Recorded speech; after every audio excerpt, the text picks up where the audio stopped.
Hello and welcome to The Loud Lens, the podcast where photography meets brutal honesty, zero tolerance for excuses, and I'm your host, Khandie. I want to call myself a photo goblin today because someone said that in a Facebook group, not about me, but I think it really stuck and I loved it. And I'm your guide through the weird world of creative entrepreneurship. That was a bit hard for me to say. This is take 7 of me just saying that word alone. And today we're diving into one of the most overused, misunderstood, and whiny-ass comments, or should I say complaints I hear from photographers and creatives. I think I'm shadowbanned. I'm shadowbanned. Stop you right there. You're not shadowbanned. You're just boring online. But let that sink in. Your content hasn't been suppressed by some evil social media overlord, although they are technically overlords. People are scrolling past because it doesn't give them a reason to stop, period. Okay? I see this all the time, and it's something that people like to say they're shadowbanned to try and boost their engagement. They're like, I think I'm shadowbanned. Can you comment on this post so that you see it, as a lazy way to get engagement? So people go, oh no, I saw it. So then you kind of get it. You kind of get people to comment, which then sort of undoes your shadowbanning. But you weren't shadowbanned in the first place. You just created naff, boring content. Now, the reality of shadowbanning, let's talk facts. I'm not here to make it warm and fuzzy. Please know I do have a social media analyst background I've done some education on that. Like official education. Let's talk whether it's Instagram, TikTok, Facebook, they're all addressing shadowbanning, and the spoiler alert, it's not real in the way you think it is or your content creators that you're following say it is. Let's talk about Instagram, Meta, whoever.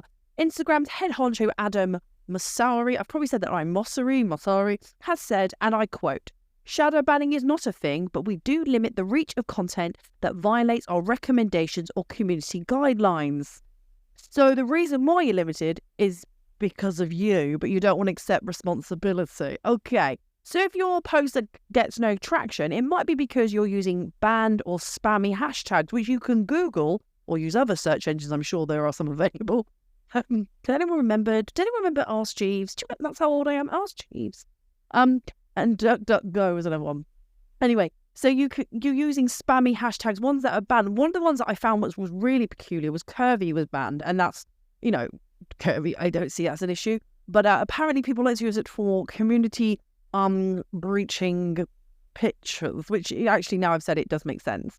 You're posting low quality, over filtered or clickbait nonsense, which I'll be honest, I don't think that really applies to many photographers, but we do see it with a lot of content creators who do the clickbait for the rage. They'll say something happens in the video, it doesn't. They heavily filter it so people don't enjoy it. I mean, I have to say, when something is really heavily filtered, I'm off. I have my own little quirky filters here and there, but when we're talking like the crazy click, what is it, the ones the butterflies float around the head, like, I'm out. But also, the other side is you're not engaging with others on the account. So you're just posting and not really engaging either in your comments, or if you are, you're only in your own comments. You're not talking to other accounts, okay? So Instagram boosts content that keeps users on the app. That means reels, carousels, captions that spark conversation, interaction, engagement in its first hour. So posting a single image with a dead caption like, fun shoot today, yeah, the algorithm doesn't care and probably won't show it to any of your followers, okay? It's not going to shove it out there. It's not going to land on the Explorer page. It's, oh, cool, yeah, okay. Because people look at the image and you're not even asking them to read the caption. You're giving them anything interesting to read on the caption. And I want to tell you that I do fall foul of this myself. So please understand, I'm not just being mean to you. I'm talking from somebody who, has fallen foul of this. So let's talk about TikTok, the new kid on the block, although not that new if you really know anything about social media. TikTok doesn't use the word shadowban, but they have said if your content is not being wildly distributed, it may be due to low engagement or violating policies. Again, policies, community guidelines. Translation, you didn't break the internet, you just bored it. Examples, okay, so it may be using copyright audio that you don't have permission to use, which I hate to say, if you're a business account, you have to be careful what music you're using.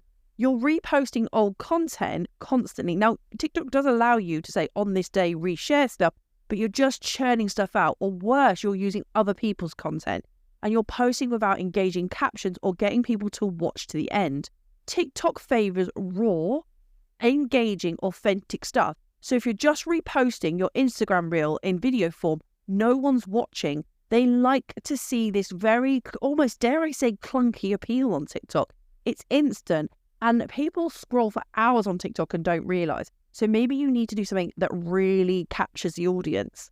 The bottom line is shadow banning is used as a scapegoat. If no one sees your content, it's not sabotage, it's neglect. And that neglect is on your side. As a photographer, you should be concerned because this all is part of your marketing. No one says you need to be on every single platform. But if you are on those platforms, you can't sit there and whinge that, oh, I'm not getting any traction, no one's talking to me. Hate to say it, it's probably because you're not giving them a reason to. So let's talk about why your content is the problem. Because we need to kick the shadow ban excuse out the window. And the real issue is you're boring online. I know it's really hard to hear, but that's okay because we are all boring. I could be boring to people, but to the right audience, I'm not. What boring looks like could be the same pose with the same editing style over and over again. That doesn't mean you need to change your editing style, but maybe don't just pose the same face all the time or the same position or the same model all the time. Don't just leave captions that say, what a gorgeous couple, love that shoot. Is that it? Think about a storytelling element. What was it about the shoot? Like, it could be you found this tree and it's beautiful. Because have you got a secret spot that you love going to with your partner? Where's your favorite? Anything that just gets them talking. You also don't do any behind the scenes. And I know it sounds like a bit of a weird thing to say, but people love seeing the behind the scenes. And that in itself could be enough. You could utilize that video of behind the scenes into your main shoot and then use it later on to talk about something else. Like maybe there's a trending sound that's coming out and it's just you setting up for a shoot. People love that.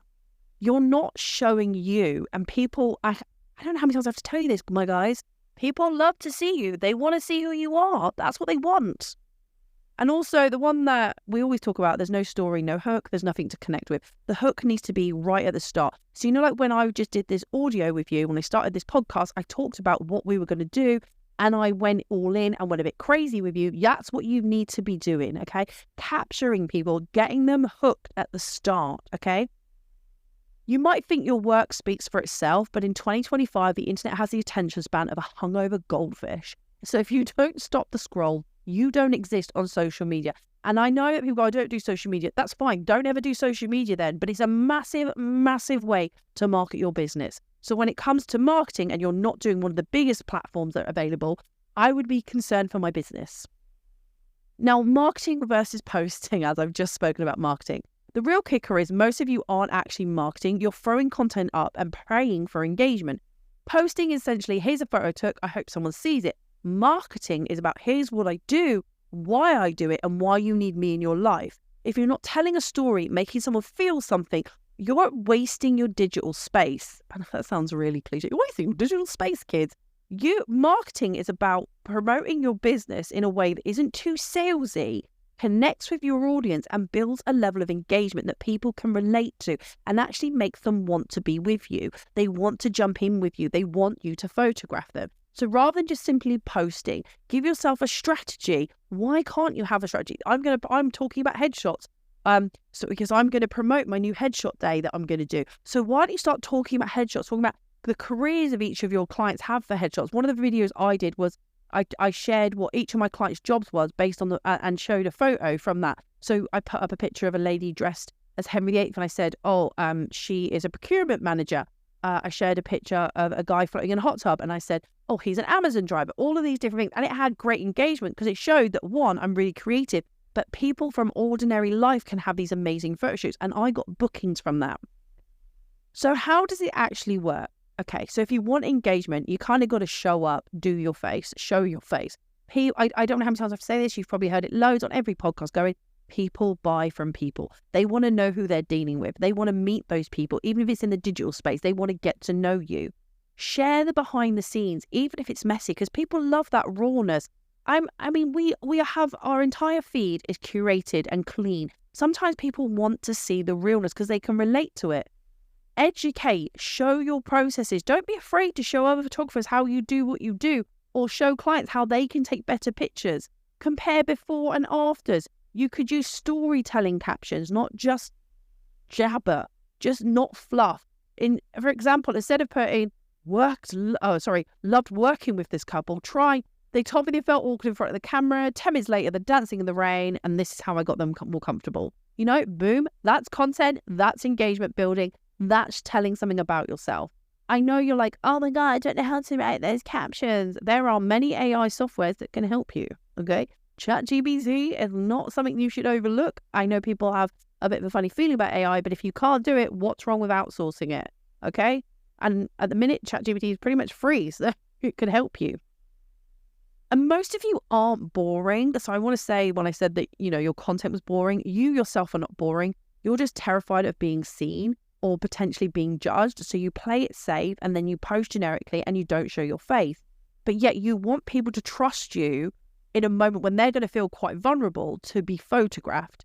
You want the trust of a personal brand with the mystery of Banksy, essentially, and it doesn't work in photography. You can't build trust if people don't know who the hell you are. So you have to start showing up. You have to start being present in the moment. I don't think I told this story many times. For years I had a logo on all of my social medias. That was it. That was just a logo. That was everything. You went into my social media, it was just a logo. You never saw my face. The day I decided to change my logo on my profile picture to my face, I got bookings. When I have a low engagement moment, I'll be like, what can I do? Oh no, I'll post a new profile picture of my face. These things happen because they're planned strategically, but also it builds trust. When I got my hair dyed from the blonde and now I've gone this gingery color, I put it up and people went crazy about it and it got me engagement and I got bookings. It is not me sharing a shoot I did, but more a picture of my face, and yet people loved it, okay? So here's a stat from Later, which is a social media entity, if you like. Accounts that post 3 to 5 times per week grow twice as fast. See? It's only 3 to 5 times. That's it, in a week. And it's not a case of maybe that's only on your feed, but that could be on the story element. It could be a quick one. It's not about dancing and it's not all about trends. It's about just showing up consistently.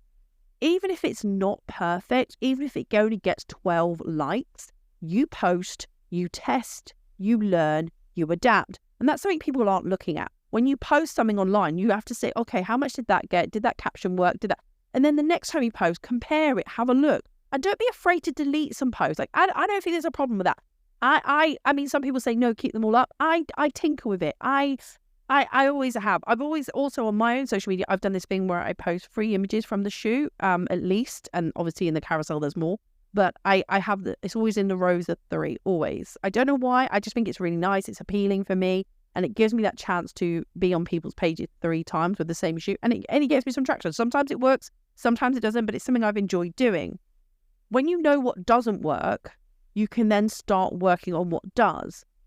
So think about it. Don't start posting once every 10 days and crying, oh my God, no one likes me. Well, that's because you're leaving too much time. As I said later, I said 3 to 5 times a week. It will grow you faster. Remember, this is all part of your marketing to make your photography business important. Show up. I'm not saying show up every single day, but at least show up once a week, if not more, okay? So let's do a check if any of these sound like you, because I'll be honest, I speak to many photographers in few groups and some of the ones who've asked me for mentoring. I have spoken about it and we're going to do this check too. When did you last post your face on your social media? If you haven't posted in a month, that's bad. Do you copy captions that you read from other photographers? Don't do that.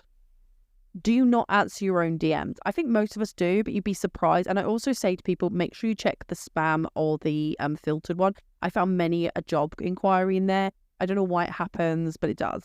Do you then post and run away? Do you not sit for at least 50 minutes after you've posted to engage with anyone on there? I do. Not just on my post when they're commenting, but I go off and find people's work I like and comment on there. And do you not know who your ideal client is? Remember, you're posting with your client in mind. So if I'm, like I said, I mentioned earlier with the headshot sessions, when I'm doing headshot sessions, I am in the groups, like in the actor groups, in the couple of weeks before, talking with people, sharing a few of my old pictures, not even saying I'm doing them soon, to build up a rapport. And then I start posting them on my Instagram and tagging people in them. And suddenly I'm getting engagement. And then when I do put up the advert for my headshot sessions, I get booked. So if you are not doing those checklists like I mentioned, you are not shadow banned. You're falling asleep at the wheel when it comes to marketing. You are sitting there going, oh, I'm not doing it. Oh, and even if you're posting loads and still not getting the engagement, are you posting stuff that does no longer appeal to your audience because they've developed beyond that? And that's another thing we need to acknowledge. Sometimes our audience grows and we're not growing with them. So how do you fix it? audit your feed. Why would you hire you based on what you've seen? Like, seriously, sit there and go, what is it that my feed tells me about me? And use the free content pillars. I know, like, that's a term people bound about, but basically you split your content into education, personality, and client results. So for me, I sometimes have a few different ones in there, but the main ones for me are, am I offering education in this post? Does it show personality, and does it involve my client? Those are the contents I create. And then within those content pillars, I also have, like, what am I trying to advertise the next couple of months? So make sure that if I'm talking about education, and I've got a headshot session to keep using that example, I talk about how to get natural light headshots. I'll talk about in the studio headshots, what makes a good headshot. I start to drip feed it into my post. Also, don't be afraid to batch create. Make a week's worth of content in one go. So, for example, this is an audio recording. I might use sound bites of this in my YouTube, or equally, I might take my YouTube video and make that a podcast episode. Okay. I can also, you might have seen it if you go to my reels on Instagram, some of my YouTube comes onto my shorts, and that sometimes ends up on my TikTok as well. I am using a video, and I can get audio off that video. I can get shorts off that video. I can get stories off that video. And suddenly I'm not doing half as much work because I have the software to do that for me. And then what you're going to do is you're going to engage. You're going to talk in comments. You're going to get into the groups. You're going to share stories. You're going to be very human and very you. And another thing that we need to do is probably the most important is track what works, but more importantly, what doesn't work. Look at your analytics. Spend time. Remember, you're not creating for other photographers, unless, of course, you're selling a photography course. You're creating for your clients. And somehow photographers seem to think they need to appeal to other photographers. I don't often follow many photographers back, okay? There are some who I do love, and I will follow them. But for the most part, I'm following brands I like. I'm following people who work in those brands. I'm following models. I'm following clients who have asked, have followed me, and I'm following them back. These little things, I want to build a rapport with my clients. So I want them to know that I'm always conscious of what they're doing, and I'm opening up about that, and I'm looking into what they do, and I'm commenting. I spend I think, what is it? So Sunday is when I do a lot of my uploads, and then Monday, Tuesday is when I spend a lot of time engaging. That's what I do. So today I recorded this podcast, which is technically Tuesday, which will go live in a few days. And I will already use the audio from this to do little sound bites for another platform I'm on. So you understand now I'm batch creating with less work, but I'm feeding it throughout the day. So throughout the week, So I have the content spread out, and I'm aiming this at clients for the most part, except obviously my podcast is aimed at you photographers. So I'll engage with other photographers about my podcast. I don't really tell my clients about my podcast because it's not really aimed at them. So you are not cursed. You're just underperforming in your social media. And the good news is it's very fixable. It is no quick fix. I want to tell you, people who sell these courses saying, I'm going to quick fix it, I don't buy it. It's a load of BS. Keep away from it. People with half your skills are getting double your clients because they're louder, more visible, and less scared to show up. Okay. If you want a successful business, you need to stop hiding behind your logo. Stop hiding behind a perfectly curated, only updated occasionally Instagram feed or a TikTok. You have to start showing your face and start leading. You know who your client is. You know who you're aiming at. Because frankly, I'm bored of seeing logos talking to me. As a photographer, when I was looking for a headshot photographer, for me, because I didn't want to do any more self-portraits, because they're good, but it's nice to put the pressure on somebody else. I went through loads and I couldn't find a photo of one of the person who I was very keen on. And I was like, I don't know why, but it was really off-putting to me because I want to essentially meet, even though it's only online, the person I'm going to show up at. I'm going to drive to this location I've never been to, go into a room on my own with this person and have some photos taken. I would like to know what they look like, okay? And just remember, the algorithm doesn't owe you anything at all. No one is shadow banning you. They're just scrolling by. You can't grow a business in silence, and your feed is your storefront. So open the shutters and let's see what you've got on display. So you have to start putting content out that attracts your ideal client. So if you want a challenge this week, I want to look at your last 9 posts. If you were your ideal client, would you give a crap? Would you go, oh, damn, that's amazing. Oh my God, I feel so seen, understood, excited. Would you? If not, try fixing it today, right now. We're going to fix it today. Okay, I'm going to disappear because I've got to go do a run, so I'm training for the half marathon. You've been listening to The Loud Lens. I'm Khandie, your photography tough love fairy shutter mother. I don't know if that's a term, because photo goblin was nice, but now I feel like, yeah. So if this episode has slapped you with ego in the best way, share it. Tag me, and then let's get out of here and do something that doesn't suck. Although I am running, so that sucks quite a lot. Anyway, take care, my darlings. You've been amazing.